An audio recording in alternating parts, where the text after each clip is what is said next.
Yo, what's up? Hello and good evening out there on YouTube land. This is your boy Von B, and this is the UN podcast number 109. Last week was supposed to be the 109, but we had some issues. So hey, this week gets to be 109. All right. It's been an interesting day today. And it, actually, you know what? I heard some talk about you AI stuff. So I'll probably start there. I saw an article about Suno. I have a kind of mixed feelings about AI music. I got into it a little bit with all but basically the what amounts to mashups of for it would take like lyrics from old rap songs and kind of do them in new styles. And for a while, I was like really kind of like, well, not a lot into it, but I was into it because it was interesting. But after a while, you listen to it and you realize that it's kind of the same thing over and over and over again. And I saw so I can find this, a thing of, let's see, of Jermaine Dupri talking about this. And I'm inclined to agree with him. All right, so I get to it.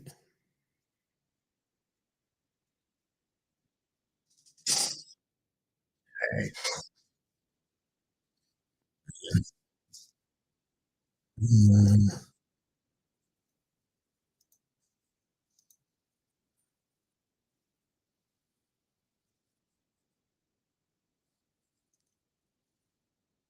yeah, so, all right. First off, let me read this article that I saw because this is one of my topics for today, and it is Suno. So where is that at? It was something that came out last. It's one of the things that last week I wanted to talk about. So thought I'd can share this image. All right, okay, what is that? This is on an AI blog. Okay,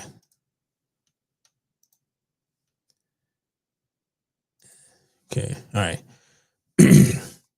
Suno reports a massive revenue spike of about 150 million bucks for its app. Now, keep in mind that this is a blog site called AI Central, and they are more inclined towards AI than probably most people are. So, Suno's meteoric rise continues with the company's nearly quadrupling its annual recurring revenue to 150 million, according to the recent reports from the information. The AI music generation startup now finds itself in talks to raise over 100 million in at a 2 billion valuation. Right. It doesn't really generate. I mean, it generates music, but it's not creating any music. Basically, what it's doing is you put in a prompt for something that will sound similar to a thing. So it's like Tony Bennett doing new jazz fusion or something. So it'll take a Tony Bennett song and it'll take like new jazz fusion and it'll mash it together and make a thing that is, while at the same time being something that has not been done before, well, kind of, but it's also a mashup of things that have been done before. You get what I'm saying? So it's not really generating anything new. It's generating something different, but it's not new because it's based off of stuff that's already been done and it's not actually creating anything. So that's where, but trying to explain that to kind of like normal people, it's kind of hard because to them it's new because you haven't heard all of the music. But if you're like any kind of creative person, you know how kind of how music works. And this is the thing where I fell out of not out of love, but because I still enjoyed the AI generated mashups because it's like interesting. But you listen to it enough, you realize it all kind of sounds samey. You know what I mean? All right, the nutshell numbers tell a compelling story of the market validation from generating over 100 million in annual revenue to attracting billion-dollar valuations. Suno has proven that AI generated music is a legitimate business, disrupting traditional music production. I think this is more like a pet rock type of thing than anything, where it'll be new and shiny for 5 minutes, and then people will get over it, and then the normal folks will start to realize that it all sounds samey. The company's success, despite ongoing legal challenges from major record labels, yes, because you are using their stuff to make your stuff. People tend to frown on you using their crap to make your stuff with. So you can try to get around it, but that's essentially what you're doing. Like I use for my thumbnails and stuff like that, I kind of use some AI generated stuff. But when you look at it, you know that like, this is made by other people who actually made this stuff. So I feel a little iffy about using it a lot. But so I tend to try to use it sparingly. I think next year I am going to attempt to get more back to using authentic stuff and trying to piece it together in a collage kind of thing, as opposed to using the AI generated stuff, because when you look at it, it's just a little off. So it's still not perfect. All right. So the platform represents the first generative audio workstation, integrating professional DAW functionality with AI music creation. Users can now generate an unlimited variations of vocals, drum, synths, and other stems that seamlessly integrate with existing audio products. Yeah, you're still using other people's stuff. The studio interface, multi-track timeline editing, familiar dog controls, yada yada yada. And cut, stent, precision music. Musicians can regenerate specific sections. See, this is where it's like, and this is where the crux of the situation is. It's like,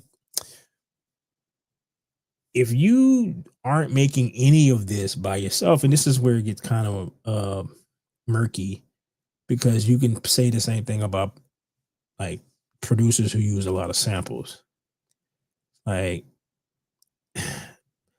you can chop up samples and flip it and make it sound like something different if you throw enough effects and various other things on it.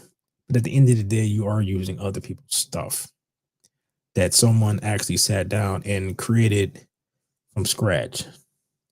So, like I said, this is where it gets a little murky. But musicians is kind of a stretch for most of the people who probably would use this. Specific section, like replacing just a guitar solo while maintaining the rest of their composition. Yeah, that's how stems work. Platform includes professional tools for BPM, volume, and pitch adjustment, bridging the gap between AI generation and traditional music software.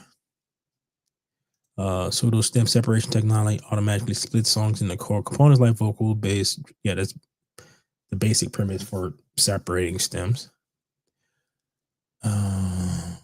MIDI files for further editing in any DAW. This workflow integration allows producers to start production projects from uploaded samples, Suno's library, or individual stems, creating unprecedented flexibility in music creation. Platform's approach to addressing a key criticism of AI music generation, a lack of creative control. By combining generative capabilities with hands-on editing tools, Suno Studio puts human creativity back in the driver's seat while leveraging AI speed and versatility. I don't know. I guess this is one of those things where I would actually have to try to see how much of it is me inputting anything, and how much of it is just the computer pulling stuff from the internet and that. Because what is their library? Like, is it samples? Because that's what Splice is, and that's what Loop Cloud and all various other things. Or is it things that the AI made, which is basically taking from other sources and combining them into different things, not necessarily new things? Because even on Splice, they got people who actually will sit there and make up loops that you can use. So they make loops, they make all these things. So as somebody being creative and you're using their creations to do your stuff and they give you permission to do so. So that's where, like I said, that's where it gets a little like iffy because Suno's library is just going to be stuff that they kind of taken from other people without, and most of the time it's not with their permission, hence to them being sued over this stuff. So we using a sample that because they have different websites where you can go and they have samples that are licensed for you to use. So people give you permission, and this is what the stuff is this is not getting people's permission. Whereas if you go use user created loops and like music that has been licensed to use, you're getting permission from the person who made this. So early reviews highlight the platform's technical sophistication. Text Radar describes Suno Studios offering advanced features like multi-track editing, stem generation, and seamless export to other DAWs, which is basic stuff that has been in existence for a while now. So this is not, again, this is not new. This is, and this, there is something, there's another clip that I saw that I actually want to talk about because it's basically tech people who aren't creatives in the musical sense. They're creative in the creating algorithms and programs and all that stuff, but they're not creative in the music and visual side of creation. So they're pushing stuff from the viewpoint of they're creating a thing that can make things, but not necessarily. I guess they don't truly understand is this is how you get stagnation, where it everything will plateau, like just flat, because the music can't, and like the AI cannot create anything because it's not designed to do that. Like I said, it's designed to cobble stuff together and give you something that you kind of ask for. Early reviews. So the business model appears increasingly sustainable as the platform moves beyond simple AI generation towards comprehensive music production solutions. It's like they're putting a DAW on top of this. So it's like the sticking point seems to be the friggin' getting permission part. So this company's premier subscription tier required for studio access reflects on a strategy focused on serious creators willing to pay for professional grade tools. See, this is really weird because the only thing that's different from a normal DAW of what they're describing, and which has been around for good 20 years or so, is the AI generated stuff, and that stuff is taken from other people. So, like I said, this is really, really murky. Okay. Yeah. So, I don't know. But let's check out what Jermaine Dupri had to say about this. And I'm probably skip through this because I want to just use somebody else's stuff. So, share this. Share screen. All right. I looked at this a little bit and want you to they like what they like and they want you to. okay. I posted something on Twitter saying that artists never seem to learn that when the fans like you, they want you to they like what they like and they want you to continue to keep doing it, and artists go out and try to do something else is not usually what the fans want. And people took it and they ran with it and they said whatever. But what I was basically saying is that an artist, if you come out as an artist and you sound a certain way and you get a lot of sales and chart numbers and this, that, and the third, then that's usually what the fans like. You can change your music, But the sound that you gave the people usually should probably. All right, let's see when he start talking about the AI stuff. Yesterday, I went to Ad Week, Brand Week. Shout out to Ad Week and Brand Week for bringing Ad Week and Brand Week to Atlanta. But I spoke yesterday, and I spoke 3 different times. And in all 3 talks, they all asked me a question about AI. And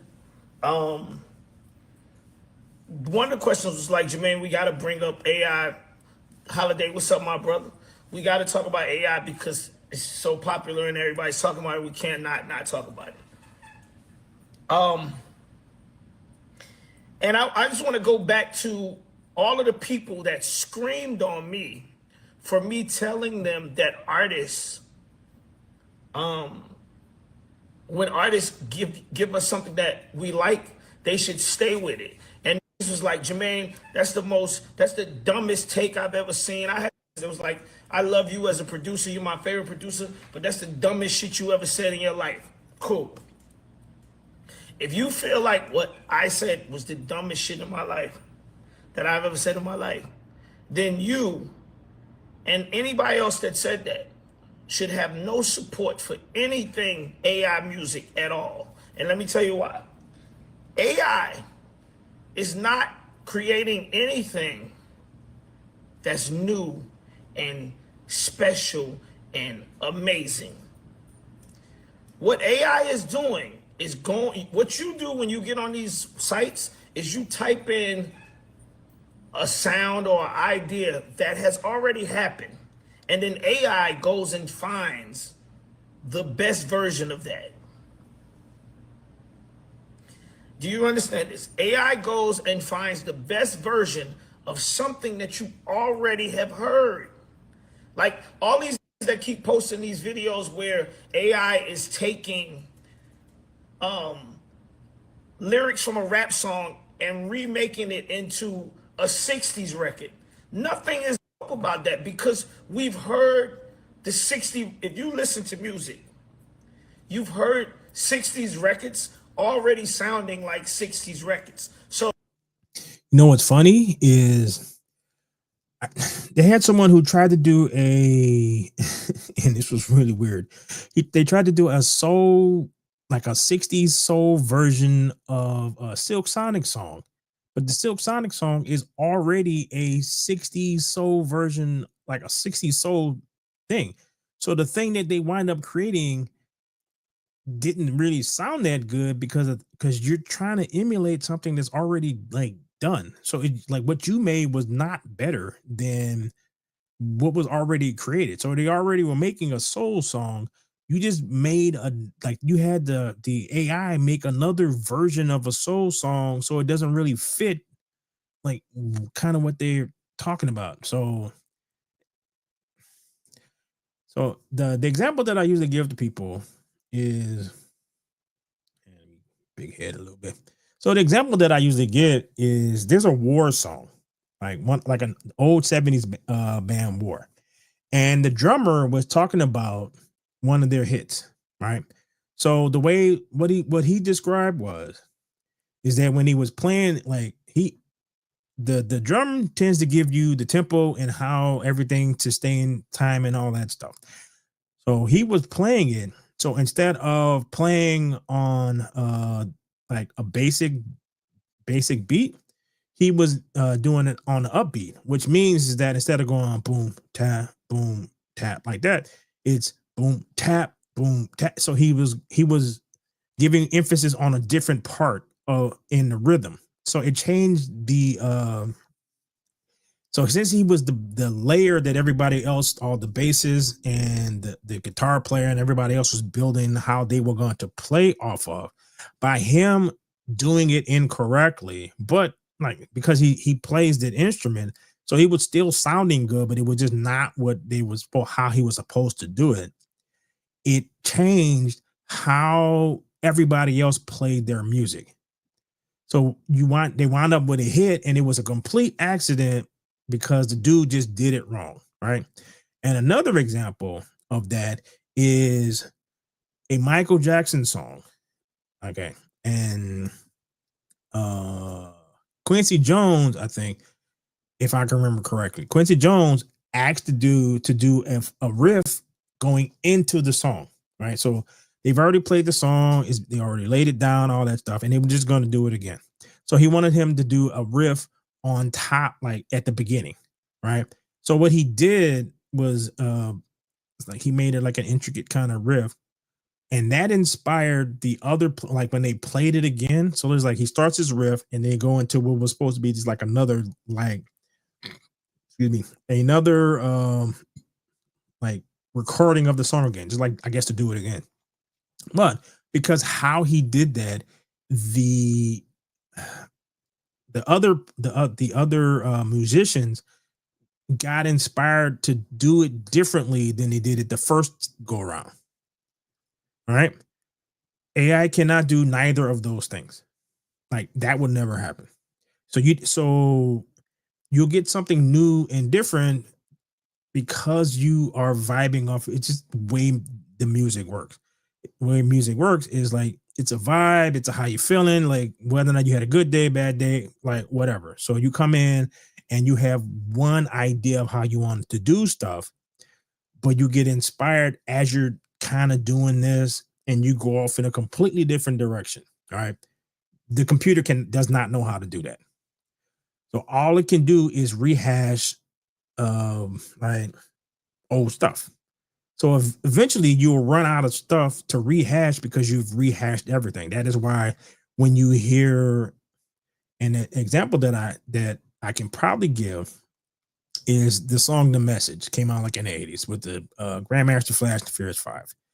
Ice Cube in the 90s took like sampled that, and probably because he listened to Grandmaster Flash, he was still kind of able to not necessarily put his own spin, but stay more truer to the essence of the original song in his sampling. And then you have somebody much later kind of sampled him, so sampled Ice Cube.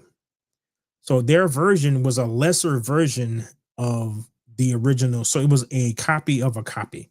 So you keep doing that, and eventually you will wind up with just this blah kind of sound where everything will sound kind of the same. And hence the reason why like pop music kind of all sounds samey, because it's just like a rehash of a rehash, and all you're doing is just what was popular before. So you nobody's creating anything new. And that's the gist of what Jermaine Dupri is talking about. Oh,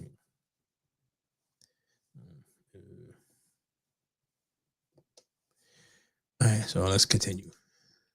So I know yesterday on my way to Ad Week, I heard "Move, bitch, get out the way." Like they changed the Ludacris song into a '60s record, right? Yeah, it's a matchup. And nothing about it is new. Like nothing about that is fresh and new. It's, oh my God, they changed the lyrics and they made it into a '60s song. That's cool. But it's nothing to be getting excited about and being like, oh my God, this is getting ready to run the music industry. It's no fucking way. Like, I have not heard anything AI that sounds like new shit that be like that can make me be like, oh my God, I gotta use this AI shit. Nothing. Not nothing. Not nothing that Timbaland is doing. Not nothing that anybody is doing.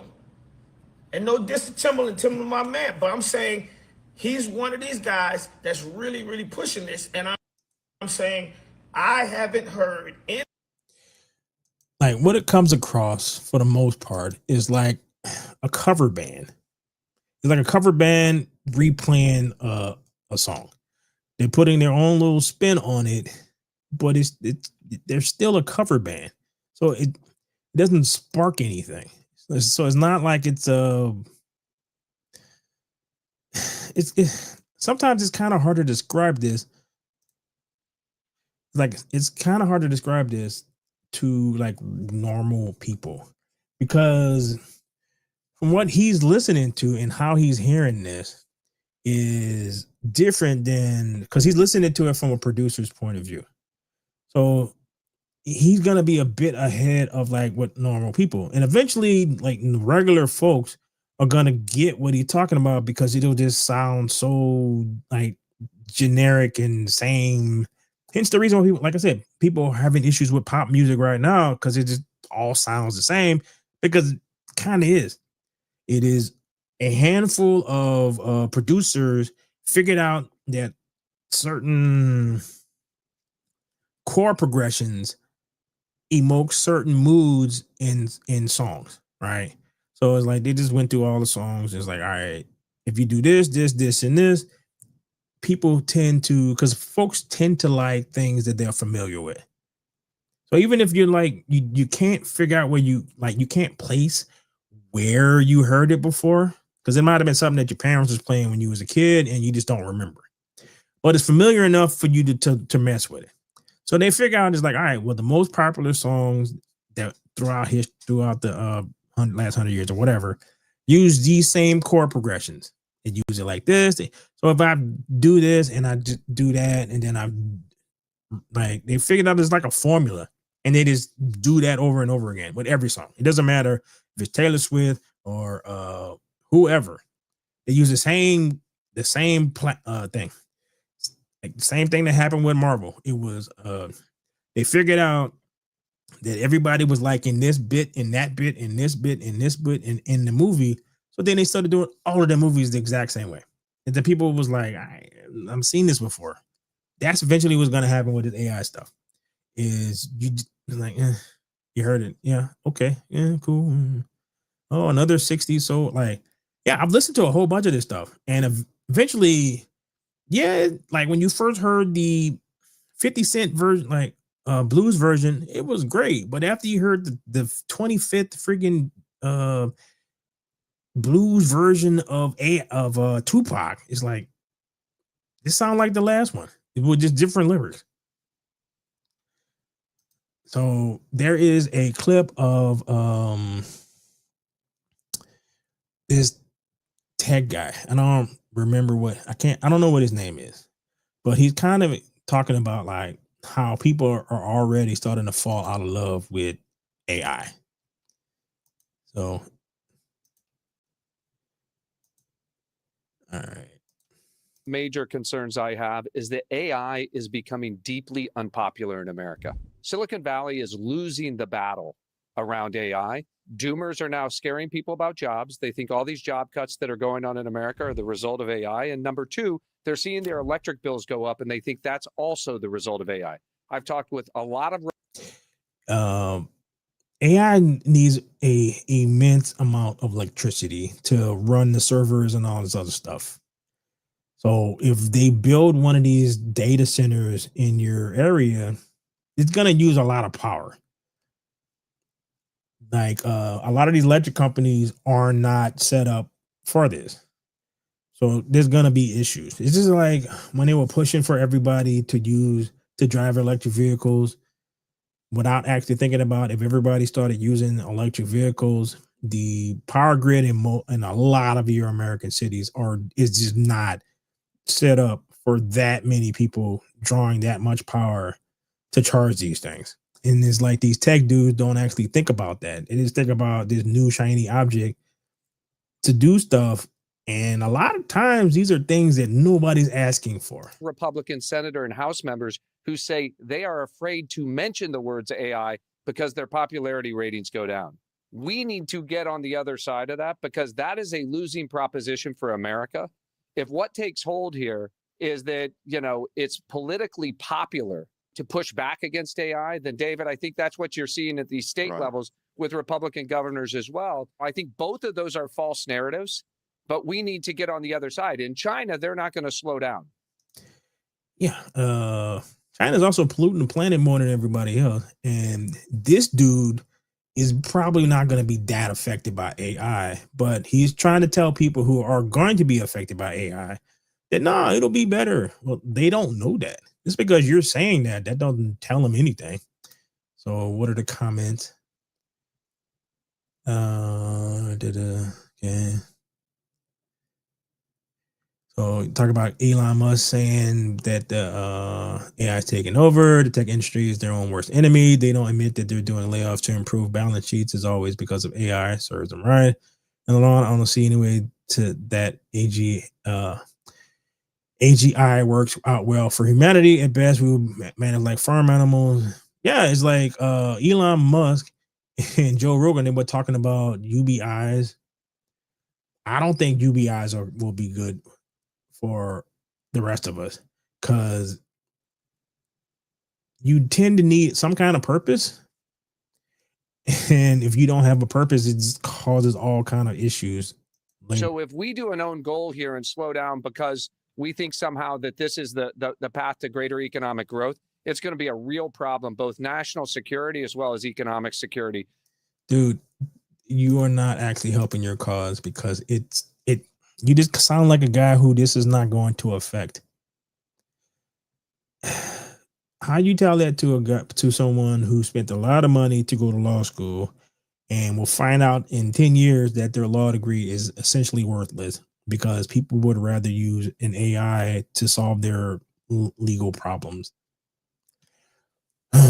Man. So I don't know.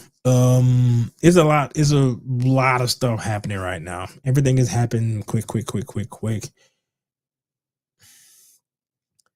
I'm just afraid that people have a tendency to go for the lowest common denominator on stuff, and they will accept because, like right now, like I guess Spotify is just being filled up with AI generated music, and you need the human part.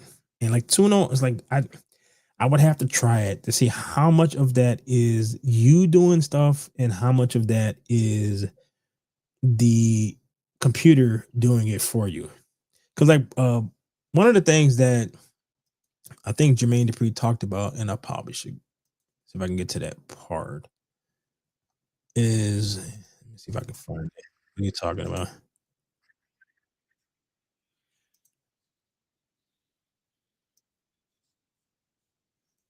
Okay.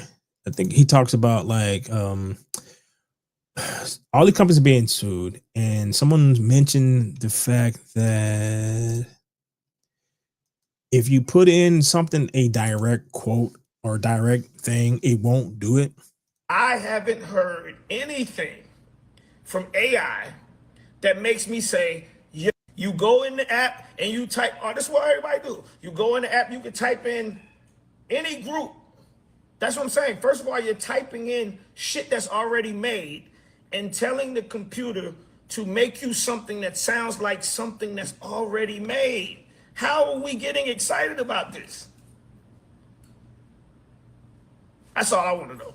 Please, somebody tell me, why is the fucking truth?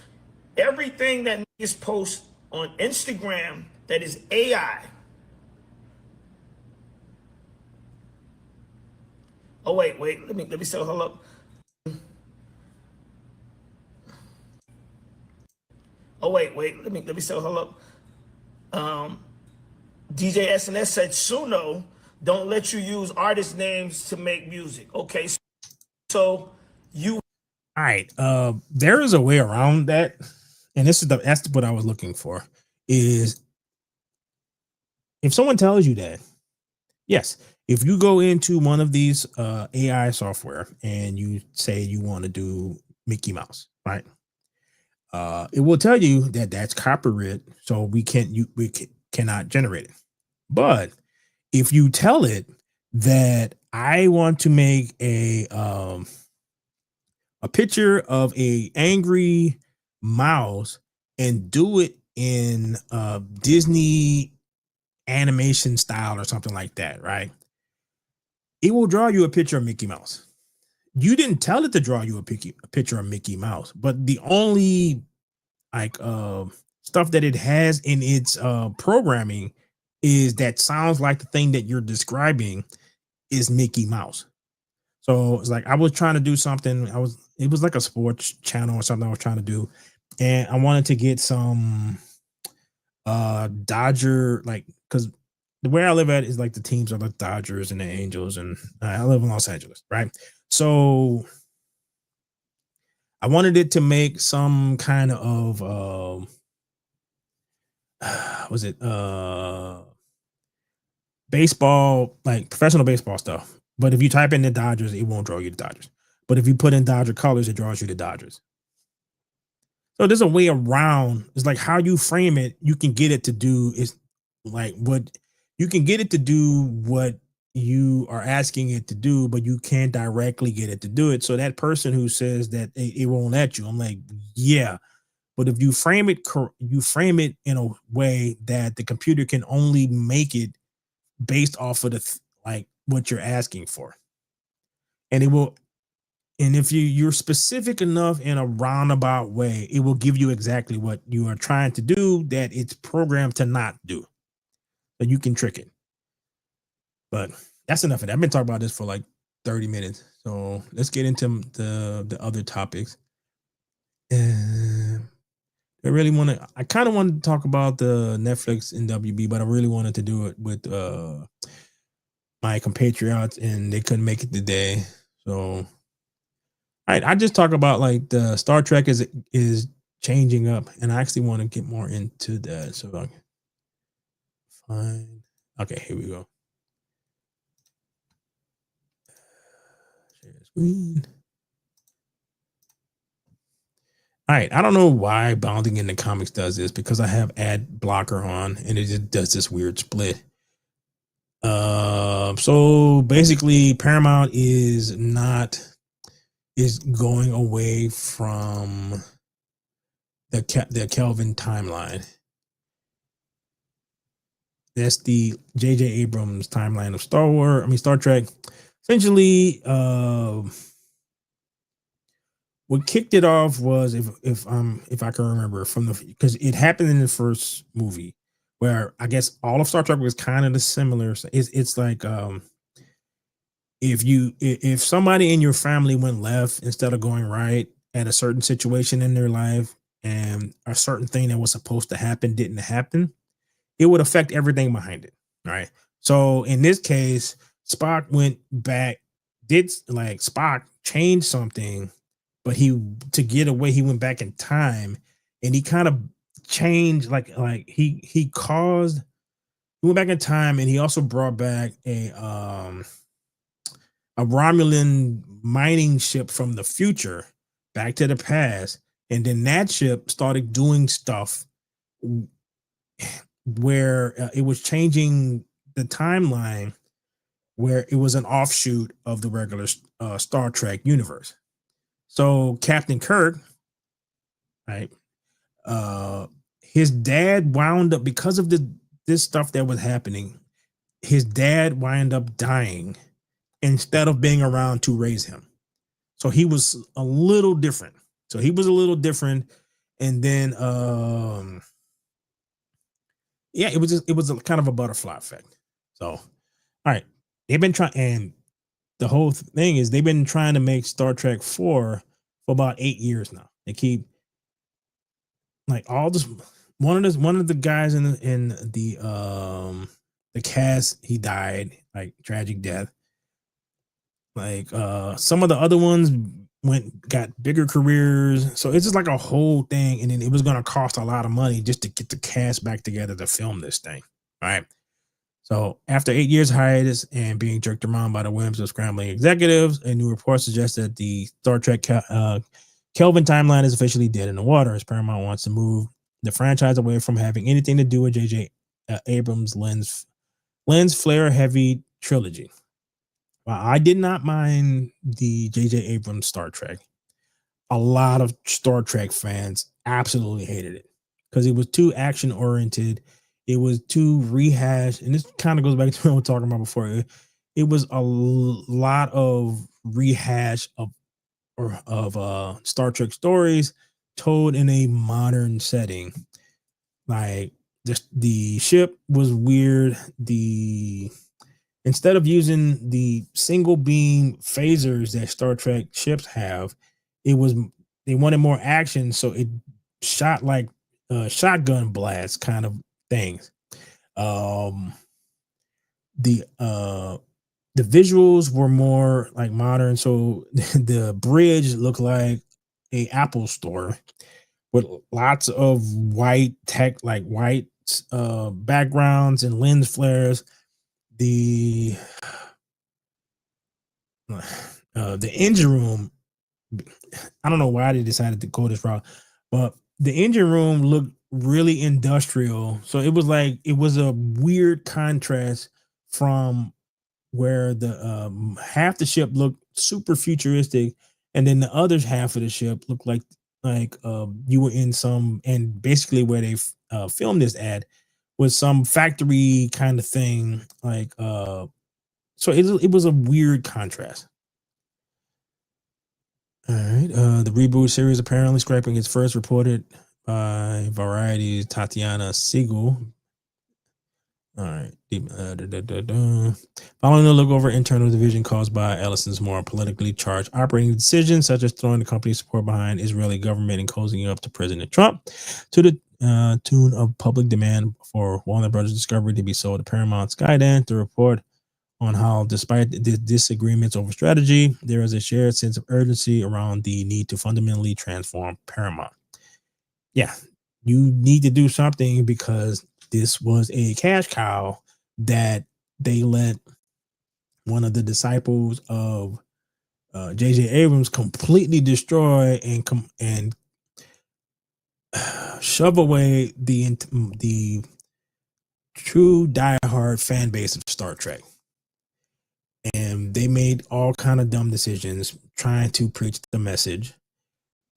Lots of girl bosses, lots of incompetent males, lots of missing white dudes, and so that you can push your diverse characters. And then all the males, even the diverse characters, were basically shoved to the side for girl bosses and all that other stuff. So eventually, just like in a discussion with the AI, people just got tired of it because it was the same thing over and over and over again. And you did that in every movie, in every show, and every whatever. So you lost the fan base.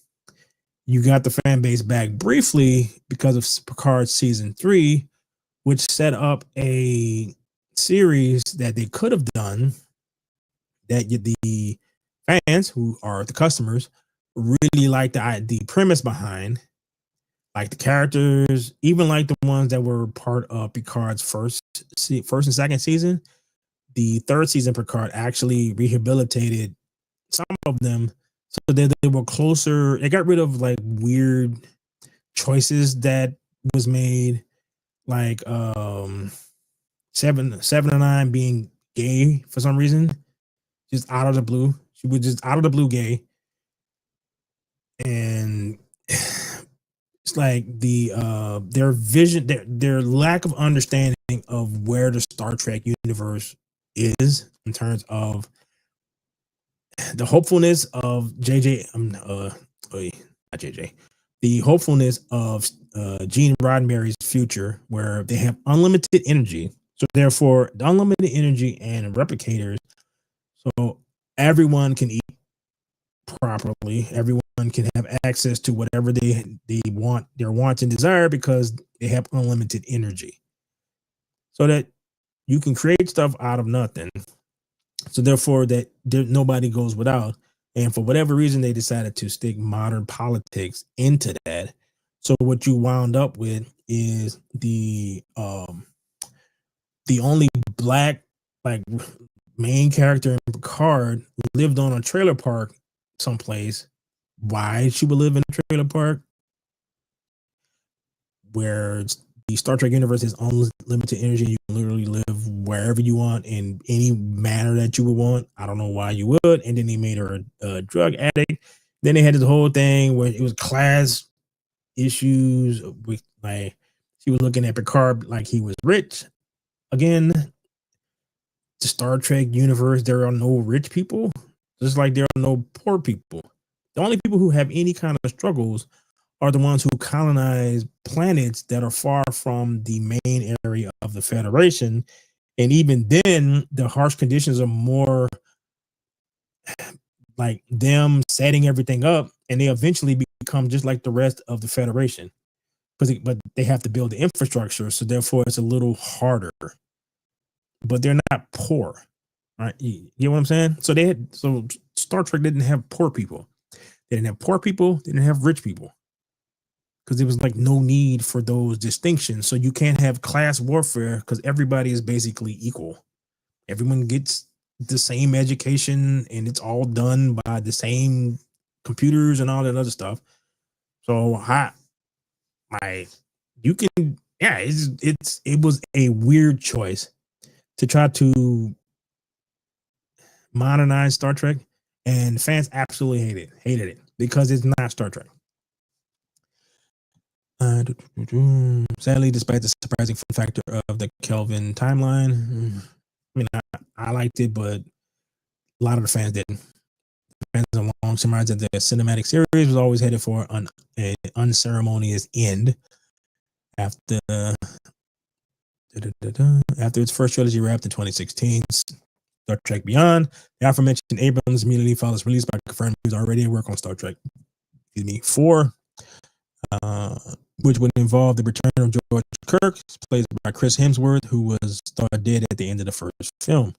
Rather than a quick, easy production, the USS Enterprise next adventure would spend the next 6 years in development hell thrown between various writers and directors, including Noah Hawley and Matt Shackman. Never moving any further. Like I said before, everybody was doing other stuff, so it's harder to get everybody on the same page at the same time, because he's not really doing much, but she's doing all kind of stuff. He's doing all kind of stuff. He's doing all kind of stuff. Chris Pine doing all kind of stuff. He not so much. So he probably, him and Zachary Quinto can probably make the time to make another movie, but Zoe Saldana, probably not. All right, so it is basically, yeah.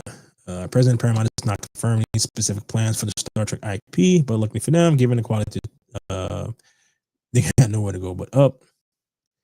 It's TV track that will really need to abandon more than anything. It's causing the most damage to the IP, not the already dead movie line. Yeah, so I don't know. Just like Star Wars, I have the books. I have, yeah, they have hundreds of friggin' Star Trek books where I don't necessarily need to be bothered, I guess, by what's going on in Star Trek. I would like to have new Star Trek to be written well. I'm not sure that the writers of science fiction nowadays know how to do that, because if you looked on like if you go on Amazon, because one of the numbers, I guess it's hard to find new science fiction because it is, you see stuff, it looks like freaking romance novels because it's taken over by a lot of women, and they write books for women. But science fiction was mostly for guys. You do have women who are into science fiction, but they were into science fiction for how it is. Same thing with anime, and same thing with like all this other stuff that are mostly geared towards men. The women who get into it like it for how it is, not looking for someone to come in and make it for girls. Because when they do that, they tend to change it into something that it's not. Like I said, a lot of it's a lot of romance stuff. It's like weird friggin' 50 Shades of Grey type thing with orcs and things like that. It's like stuff that the men are not that into. So you basically, and this is the problem with Star Wars, same thing, is it was geared towards men. You came in for whatever reason, decided to make it into something for women. You did, you succeeded in that, but the women who liked the thing before liked it for what it was. You turned off all the men because it was just full of men bashing and men are idiots. The women that you are trying to attract is not interested in science fiction. So therefore you please nobody. So hopefully at some point it'll fix itself. And if it does, awesome. I would love to see a new Star Trek. So I will finish this off by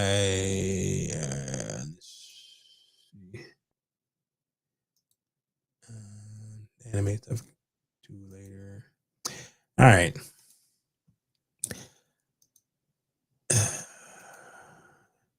Final. Okay. Apparently, Brendon, Frasier, and Rachel Weisz are set to return for The Mummy 4. I'm not sure how I feel about this because it could be good, could be bad. I actually like the Mummy 3, although just like Blade 3, it was a rehash of stuff, but I found it entertaining. Not a lot. Not something that like I can watch it. So it wasn't terrible, but it wasn't like something that moved the needle. And she didn't come for whatever reason, she didn't come back for that one.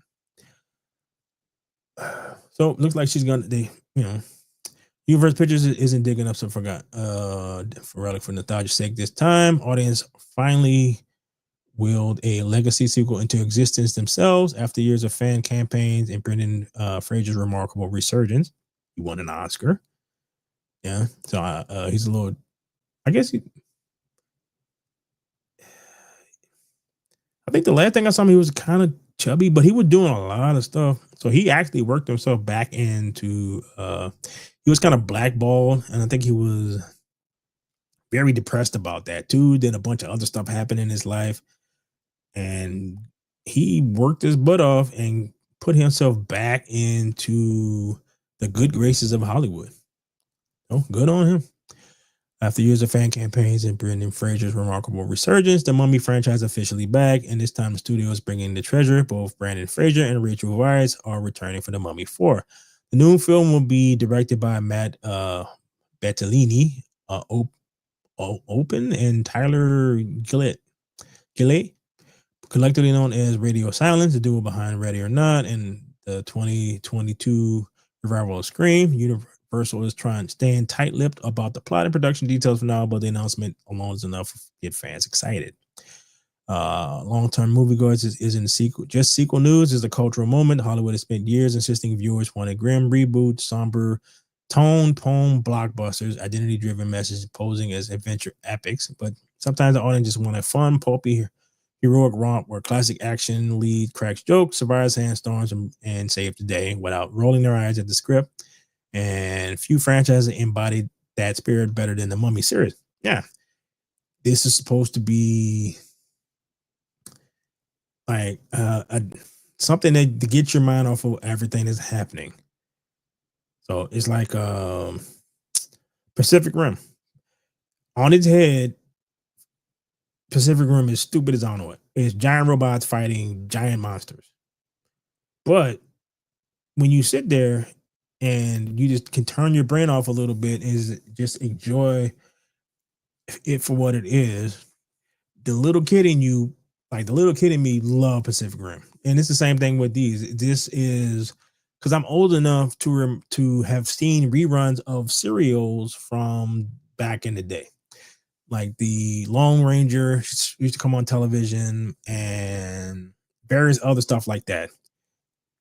Yeah, all this stuff was just adventure. The good guy won, bad guy lost. It wasn't not that complicated. And these typically shouldn't cost that much to make. If this costs more than, I don't know, 100 million or whatever, and even I think that might be a bit much. Because then you get to do sets. You don't need ridiculous special effects, and the special effects in the first three, just like special effects from that time period when these movies came out, don't hold up. Like they hold up well enough,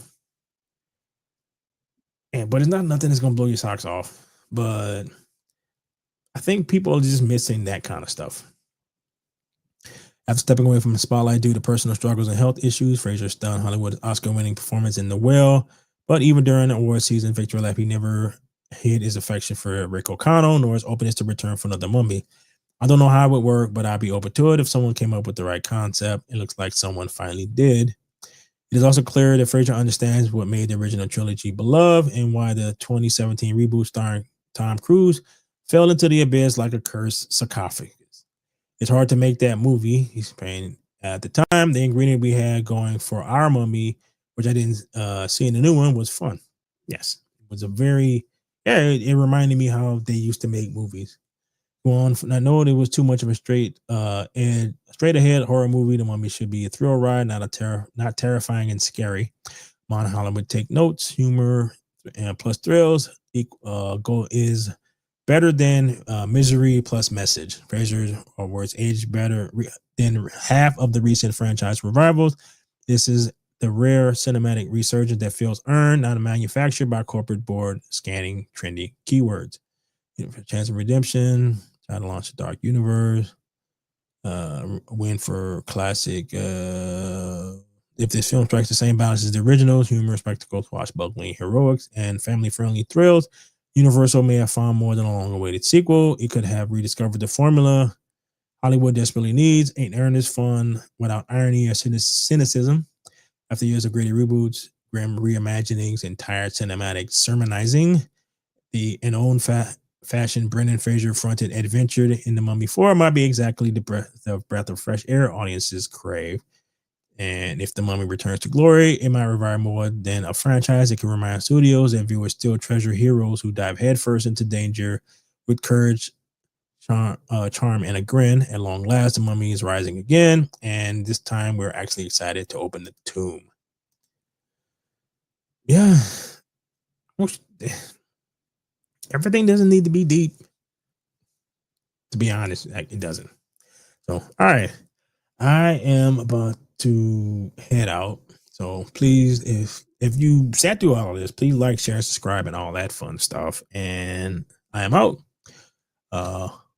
Later.